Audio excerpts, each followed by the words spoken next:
मैं इसके बदले महमल को वापस लूंगा। इसकी शय पर शिव जब गुंडा बन जाए तो अल्लाह की पनाह मांगो बस। क्योंकि गन उठाने डर रहा हूँ। महमल नहीं मिली तो मुझे जिंदगी नहीं चाहिए।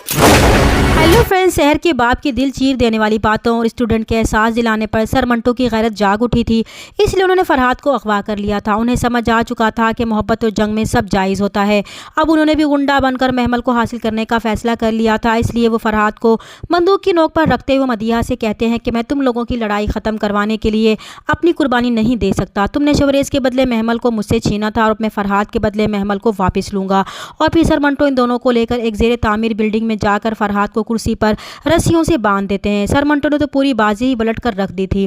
बिन्यामिन जो फतह की सरशारी में था, जब उसे पता चलता है कि सर मंटो ने फरहाद के बदले महमल को वापस करने की शर्त रखी है तो उन्हें सिराज अमृतसरी पर शक होता है। इसलिए वो अपना मामला मियाँ जी के पास लेकर जाता है तो मियाँ जी सिराज अमृतसरी को भी बुला लेते हैं। लेकिन सिराज अमृतसरी दिल ही दिल में सर मंटो के इस कदम से बेहद खुश होंगे। इसलिए बिन्यामिन मियाँ जी से कहता है कि सर मंटो जैसा बुज़दिल इंसान ये काम कैसे कर सकता है। फिर वो सिराज अमृतसरी की तरफ शक की निगाह से देखते हुए बोलता है कि शेर की खाल पहनकर कोई भी गिदड़ नमूदार हो जाता है, किसके कहने पर। अब मियाँ जी भी परेशान हो जाते हैं कि बड़ी मुश्किल से ये मामला हल हुआ था और सुलह की रूह से तो अब भी दोनों फरैकैन की तरफ से कोई खिलाफ वर्जी नहीं हुई थी। लेकिन सिराज अमृतसरी बिन्यामिन की तिलमिलाहट से बहुत लुत्फानंदोज होते हैं क्योंकि सर मंटो ने तो पूरी बाजी ही पलट कर रख दी थी। दूसरी तरफ सुरैया फूफो को भी जब इस बात की खबर मिलती है तो वो ये खबर महमल को सुनाती है कि इसके सर मंटो ने फरहाद को किडनैप कर लिया है।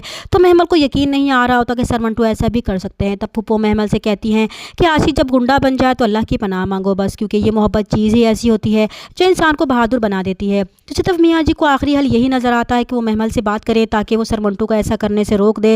लेकिन सर मंटो महमल से भी यही बात करते हैं कि अगर वो फरहाद को ज़िंदा वापस लेना चाहते हैं तो उन्हें महमल को इस सुलह में से निकालना होगा, क्योंकि वो अब किसी की नहीं सुनेंगे। अब महमल भी परेशान होकर मियाँ जी को सर मंटो को ये शर्त सुनाती है तो मियाँ जी महमल से कहते हैं कि वो हैरान ना हो, क्योंकि मोहब्बत जब पलट कर वार करती है तो अपने गुस्से में सब कुछ बर्बाद करती है। क्योंकि आज तक सिराज अमृतसरी और बिन्यामिन की लड़ाई से इतना नहीं डरे जितना वो इस मंटो के गन उठाने पर डर रहे हैं। दूसरी तरफ सर मंटो बार बार फरहाद से कहते हैं कि वो सुलह की शर्तों में से महमल को निकाल दे तो मैं तुम्हें ज़िंदा वापस भेज दूंगा। लेकिन फरहाद अपनी ज़िद पर कायम रहता है कि वो महमल को किसी भी सूरत में नहीं छोड़ सकता, क्योंकि अगर महमल इसकी ज़िंदगी में नहीं तो फिर इसे ये ज़िंदगी भी नहीं चाहिए। तो सर मंटो को भी गुस्सा आ जाएगा और वो मजबूर होकर फरहाद पर गोली चला देगा। चैनल बनाए तो प्लीज़ चैनल को सब्सक्राइब कर दें। मिलते हैं नेक्स्ट वीडियो में, तब तक के लिए अल्लाह हाफिज़।